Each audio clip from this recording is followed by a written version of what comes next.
Good evening to all our viewers. We are here at Ground Zero in Leh in Ladakh. You can see the expanse of mountains behind me.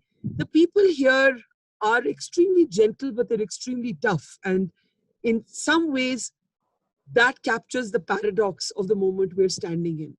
We have the Chinese squatting on Indian territory. We have hard-nosed negotiations going on. We've had a visit from the air chief today. We've seen fighter jets in the sky literally every 20 minutes. But we still don't have a clear idea of what may happen next, what can happen next, what should happen next. There has been an all-party meeting that the Prime Minister has convened. It started with a tribute to the fallen soldiers. We also know now that 10 soldiers have returned safely. We know that 76 soldiers were injured, but not seriously. In fact, the army expects them to be back at work within a week. 18 of them are right here in a hospital in Leh. But there are all kinds of questions. The Air Force has in fact placed an order for an urgent and immediate procurement of Sukhois and MiGs. So what's going on? To help us decode what's happening and what may happen, Lieutenant General Vinod Bhatia is on the program with us. General Subroto Saha is with us, and Ambassador KC Singh, according to me, three of the most wise voices on this conversation and on this issue. General Bhatia, I'll start with you. You know, there's a lot of fog around information. And that has been one of the problems in trying to make sense of what's happening. Let's take, for example, PTI putting out now an official story saying that 10 soldiers were taken by the Chinese, they've returned safely. But actually the official statements from the Foreign Affairs Ministry, from the Army, and even the China Foreign Affairs Ministry is that nobody was taken captive at all. This is just one example. Another example of the fog of confusion is the Foreign Affairs Minister saying weapons were carried by the men who left the post, they just weren't used. So in this confusion, and I'm not saying that Janta has the right to know everything, media has the right to know everything. How do you make sense of where we are today? Let me just get down to the brass tacks first, because these are important. These are indicators of what's happening, and that is what most of the viewers would be concerned with because of conflicting messages on social media and media. One is about the carrying of weapons. The SOP and the orders are categorical. Every soldier carries his weapons. It's his personal arm and he carries it. It's an appendage to the body of a soldier. So no soldier ever moves without weapons. These are the orders. Now, the next question which is asked is, why did they not fire? Now, let us see what is happening. You are in Leh right now. The terrain is, it's a knife edge out there. They have gone in. And there are orders not to fire. Let me also say that. There are orders not to fire under a normal face-off. The word normal face-off. Now, this was a normal face-off which turned ugly. So when it turned ugly, our people were in contact with each other. It is a body contact. Who gives the orders to fire to whom? So we have to understand what is happening out there, and let us respect the decision of the leader on the ground, despite the gravest of provocation, because I do feel that the PLA had pre-planned it. It's a premeditated attack because they're carrying certain clubs and all, which you don't carry in high altitude areas. The high altitude is only carrying rations and ammunition and power. When he did not give the orders to fire, let's respect the decision. It is a decision by a professional soldier who was on the ground. It's a decision because of his training, his orientation, and his foresight. Right. So all this and combined together, he's taken a decision. Let's respect it. That if he is not fired, it is not because his hands were tied or something. Maybe the firing was not required. And how did he tell his men to fire when they are absolutely contact with each other? I suppose shoving was going on. Some of the soldiers have fallen off the cliff. It's a knife edge cliff out there. Watch it. Some of us know the terrain. So we served in high altitude all along. We know how difficult it is. So let us respect that. That is at the ground level. So let us let's rest this out there. Of course, until the Subroto has to add something. Yeah. So this is what I know. This second question is about the PLA. The Chinese have returned 10 of our soldiers. Now, what I feel has happened is that when they were, when they were returning or disengaging after the thing, these small body of troops has taken a wrong turn. At night in high altitude, it can happen. There's a disorientation out there. These are white operations. Well, these are the very high altitude operations. They've taken a wrong turn and possibly gone to the PLA this thing, and they haven't returned. So they were neither they were not missing in action. They're not captive. They have gone there, and they have now come back. There's also indicative of the disengagement process, which has already started in Galwan. The talks are on. We should understand, as long as the military is talking, as long as diplomacy is in place, we should see disengagement. It may take time. De-escalation will take even longer for that time. But patience is something, time is something which our troops have. Our troops are hardy. They combat hardened. They battle hardened. They combat rich. They can survive with altitudes. So let us wait and see how it plays out. In the longer picture, what I see, the larger picture I see, China has always has a long-term strategy. So we should also try to understand what is China's strategic signaling going on out here. What are the actions on the ground, and how do we go from here onwards? So posturing is important. Show of strength is important, and that is where that's. So I guess, the show of strength, a point one can sense here, General Saha, on the ground. There's as somebody who's been in conflict zones, one picks up that energy, right? So basically, even the cantonment areas right now are totally off limits. You can't get in anywhere near 14 Corps. No journalist is allowed to go outside the city limits. You can't even take a picture of the Indian flag outside the 14 Corps headquarters. So one understands that there's one's picking up on the kind of brittleness, the anxiety, the tension in the air. And then, of course, you have these fighter jets breaking the eerie silence here on the ground every 20 minutes. General Saha, do you agree with General Bhatia that, basically, operationally, whatever happened, we can't keep deconstructing it. We have to now look ahead. We've asked the questions. We have to wait for the answers. And now the tricky question is this. Negotiations are on. What if the Chinese do not leave? What if those negotiations do not result in a restoration of the status quo ante? You see, first and foremost is, I think we got to be very cautious that prolonging the negotiations is not actually being used as a ploy to improve the buildup. Because let's face it, the Chinese, the PLA, are at a disadvantage here. They have to get their forces all the way from Western China, from the area of Shaanxi, Baoji, and those areas, right? And comparatively, we are better placed. And since you're already there, you must have got a fair sense of the kind of build-up by seeing the logistics movement within Leh. So the build-up is pretty nice from what we can hear. And I think we got to be very, very cautious that negotiations are not being misused for an ulterior motive. That caution, I think, is very important. That said, the point is, till such time as we are able to achieve status quo to April positions, there is no question of accepting anything less than that. This road is vital to us, and this road threatens the Chinese. Otherwise, you do not react the way they react. Normally in the month of April, May, by and large in this area, typically Konkala and PP 14, 15, 17, usually the face-off start off sometime in May, sometimes, June goes well into July.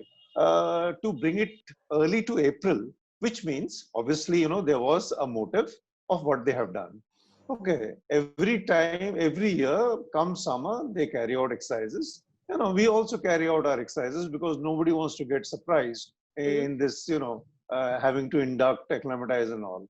But the fact is, after the exercise, that rather than going back, if they have chosen to come up into these areas, obviously the motive is there. And that motive is quite clearly getting related to the perceived threat that they have, that once India has connected the road, next to what? At the end of the day, it has taken us 19 long years and all kinds of engineering, solutions. Every time the road would get washed away, the bridge would get washed away. It's been a repeated exercise.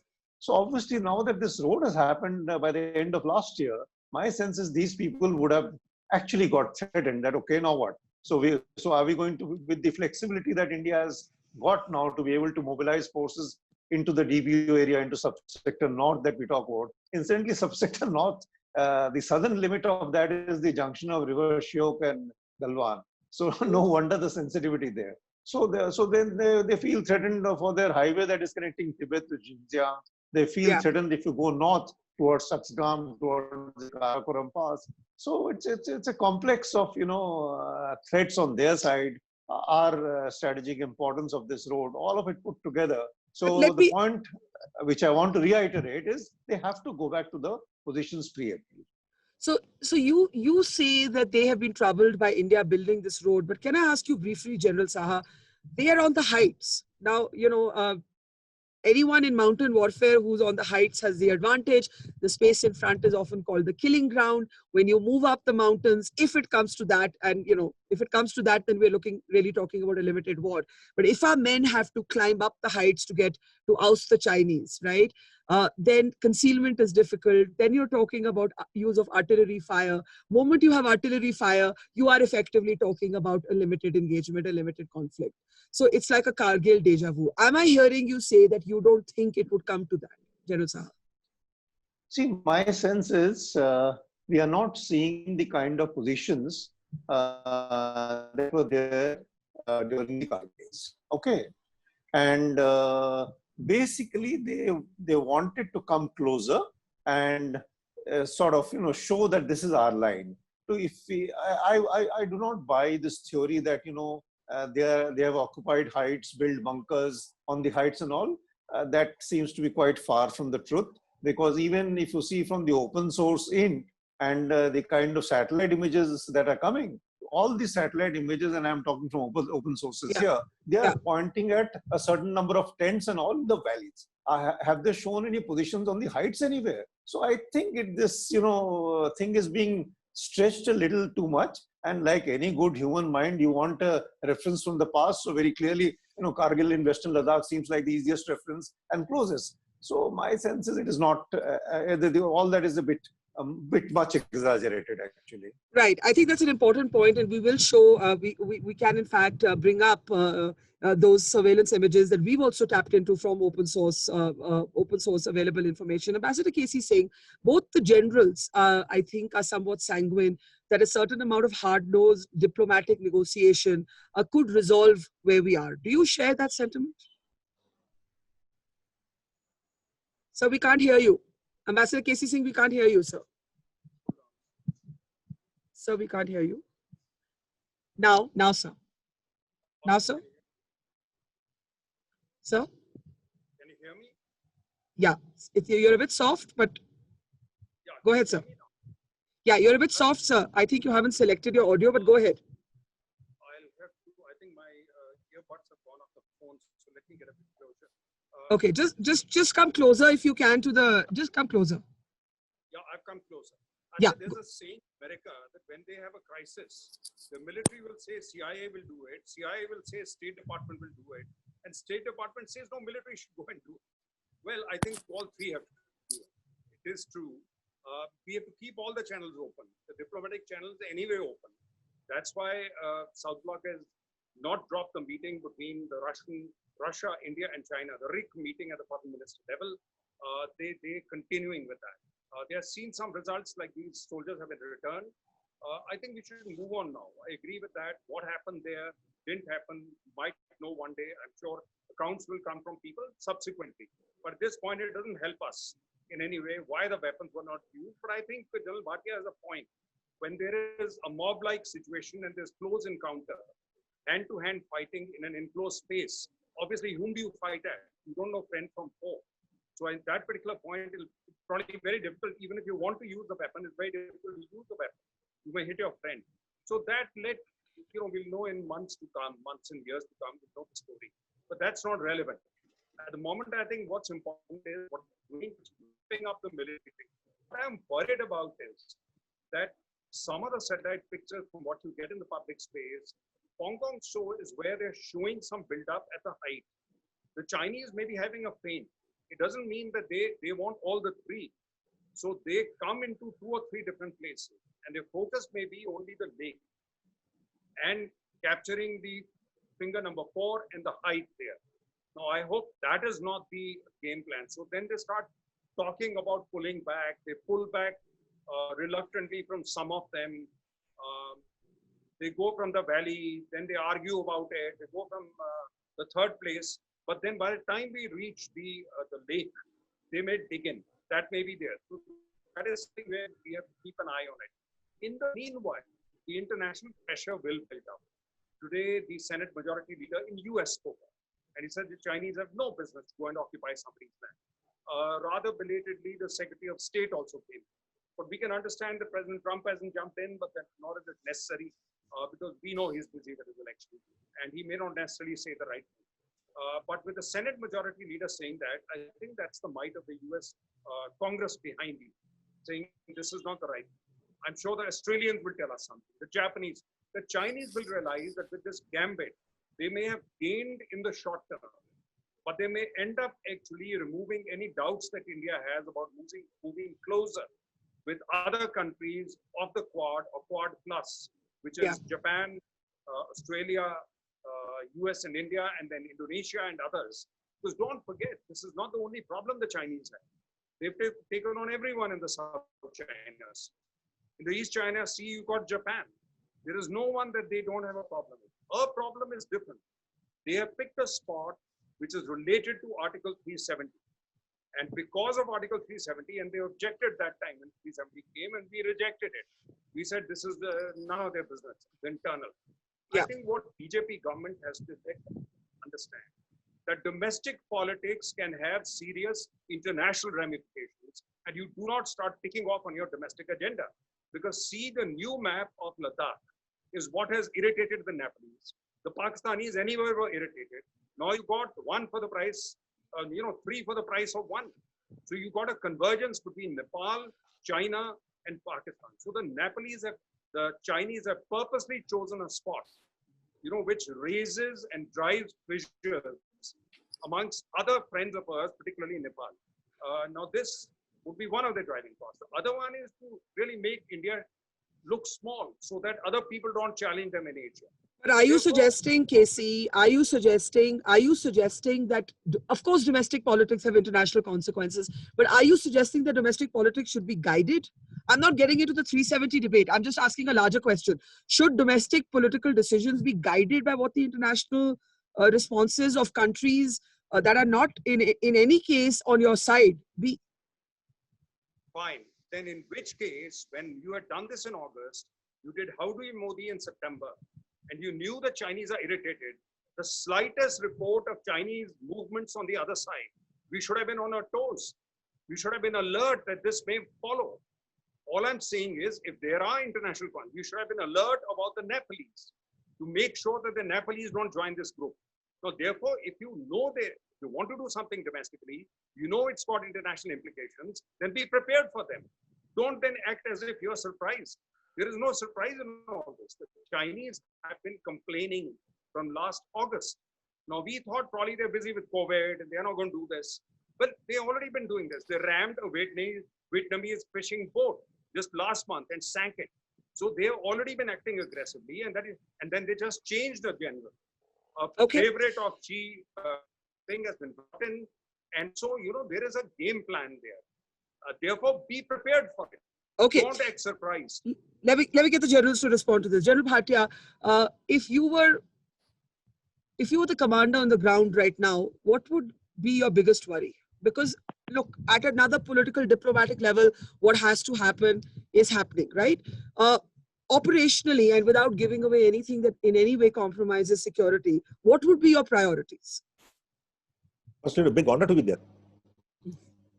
Yes. Worry comes later. Yes, my priority would be to ensure that we guard every inch of our territorial integrity. That is my job, and I will carry it to the best of my ability.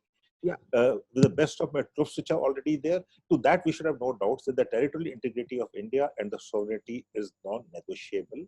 And China will have to understand that. There are mechanisms to that. We have lived with China on the LAC for very long. But 15th of June has changed quite a few things. And on the ground, they have to understand that we have the requisite strength to firm in and to stand. and we are better placed at the operational level. And that is where this has to come to. We would have to also do some posturing, because China respects strength, and we should do everything we do. It has to be from a position of relative strength. I'm not throwing the ball into the court or Admiral K.C. Singh to diplomatically do it. Diplomats can only do if we are strong on the ground. If we are militarily weak, diplomacy is also weak. So we have to move together at the political level, diplomatic level, military level, economic level also. We not talked economy as yet, and there are a lot of other things which can be done. We can also bind to balance with like-minded countries. If China can do a Nepal and a Pakistan, I'm sure we can also do something more than that. So at the operational level, if you like, my question is, we are prepared, we are fully prepared, and we should ensure peace from operational preparedness. We should ensure peace from a position of relative strength.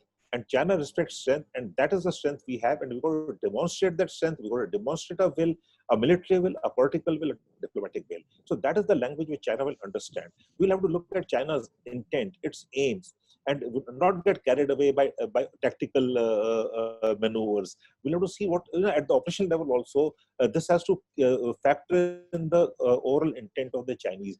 And we should also understand that tactical actions have strategic significances. What has happened in Galwal is a tactical action. It is a local action, but it has got strategic significances. So at the operational level, I think whatever the armed forces are doing, I think they are doing well, and we should not right now question them.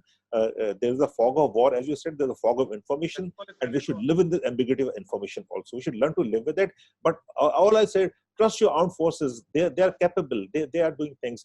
But we should also look at the long term. We should build capabilities. An example I'll give is that the Mountain Strike Corps it was the foresight. Yeah. And we had got the sanctions in July of 2013. It was 90,274 men. It was 64,000 crore spread over 8 years. No, not a penny has come. Whatever the army is created is within own resource. So when you create within own resource, then you leave weaknesses somewhere else. So if you want, your money should be put where your mouth is. So if you want capabilities, please ensure that you build capabilities and then talk. You build infrastructure, then talk. You get laborers from Jharkhand to go and do work in Leh. Who will do work in Leh? Today, you don't build roads by laborers. You have to invest in plant and machinery. So that is what I'm trying to say. Yeah, I think that's a really important point about the Mountain Strike Corps. But General Saha, if you would like to add on this, 2 points that General Bhatia made. One was that the Chinese understand muscle flexing. You have to show strength, you have to show scale, and I think I think that the Chinese would be seeing that in terms of what's happening on the ground here. I won't say more. But the fog of war that General Bhatia refers to, how do you carry the country along? Not the people. The people have no. I think the people trust the army above all institutions. Certainly, all of us do. But at the all-party meeting, the Congress president, for example, said there are many aspects of this crisis that we're still in the dark about. How much should a government at this point take an opposition into confidence? What is that appropriate balance between holding your cards close to your chest, but revealing enough that there isn't speculation and everybody stands together? But I think you're making a very important point. And sorry, I'm drawing a parallel from a very, very different operation. If my mind goes back to Blue Star, I think one of the biggest disaster was to put those journalists and them at the Haryana border. And the very few who managed to remain there, they also never reported positively because it was a kind of slight. So somewhere, I'm sorry for making a parallel like this. The point why I drew from that is to say that if you go for such a serious clamping down of information, you are not making anybody's case. If you are putting out some kind of briefing, and if you're some kind of briefing on the ground, if required, some kind of briefing, certainly in Delhi, some people would have interpreted it correctly, some would have interpreted it incorrectly, and then people can find what is the correct position in between. Okay. Really speaking, sitting in Leh as part of the core over there, whether China is doing it because of 370 or whether it is doing it for the bridge is actually quite inconsequential for me, because my damn job is to defend that territory, right? Absolutely. So because to handle the rest of the world because of 370, whether it is China or US or the rest, that is somebody else's job. My job is to make sure that nothing unforeseen happens over here. So therefore, if I am confident, and if you ask me very frankly from whatever you're hearing, really speaking, there's nothing been so alarming. The alarms are being, set because of a lack of information. And to my mind, the mere fact that at least some journalists have now been allowed into Leh, a good thing to do would be to have regular briefings in Delhi as well as on the ground over there, so that this sort of fog gets dispelled and we get more clarity into the whole thing. I hope that happens, because while I take your point that there is no literal comparison with Kargil and we should not historically reference for the sake of it, I actually think putting more information out would help the government's case. It really would help the government's case, and it would certainly help the military's case, which often cannot take decisions on its own till the government gives them a go-ahead on how much they can. And one of the things that the Pakis kept saying, that we lost it because of the information. Yes. I mean, if I gave you a negative example, here was a positive example. Yes. So I suppose we have to find the answer in between there. Okay, last comments, Ambassador K.C. Singh, I'll start with you. You made the point about the EAM, Dr. Jaishankar still continuing to engage with his Chinese counterpart. That 22nd June meeting is still on.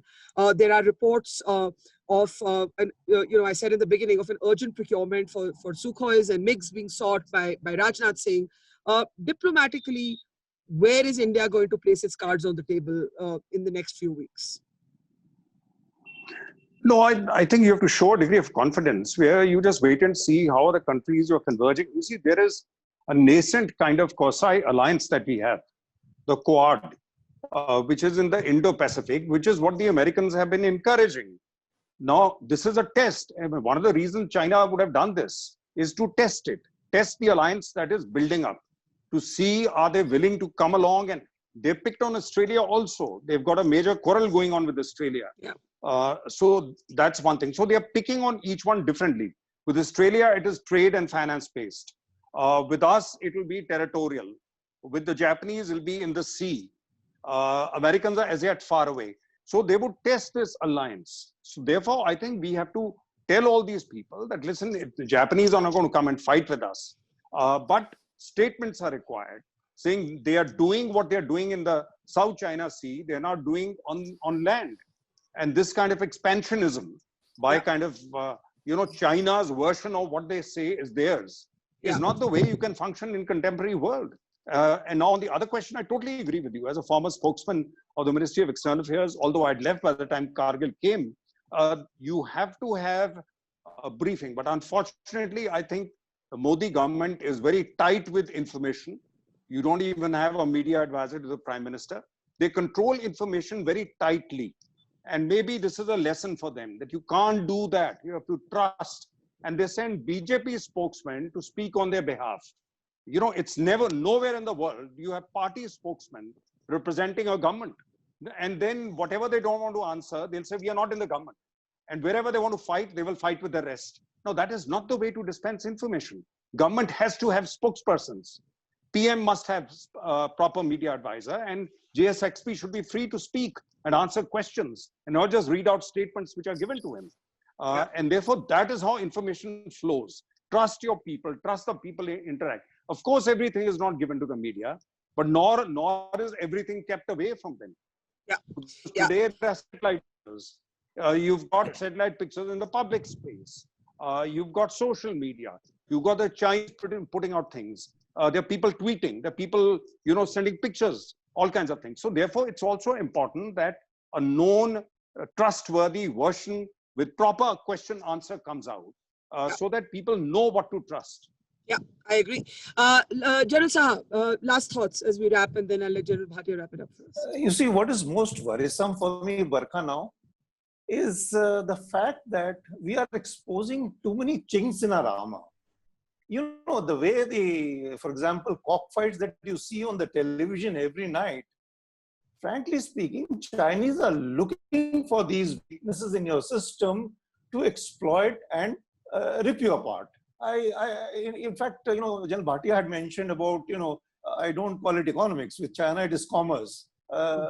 Even in the commerce, look at the kind of, statements which are coming out. Oh, we should have thought about it 15 years back, you know, in case you want to take anything drastic now. For heaven's sake, in a crisis like this, come together as a nation, and only then, you know, you are able to achieve what you want to achieve. Yeah. General Bhatia, what's your, it's a very- if, General Bhatia, let me ask you this. 2 weeks from now, where do you think we'll be? 2 weeks from now, where do you think we'll be? we'll still be resolving the issue. We'll be still in talks. I think we're in for a long haul. We should understand that.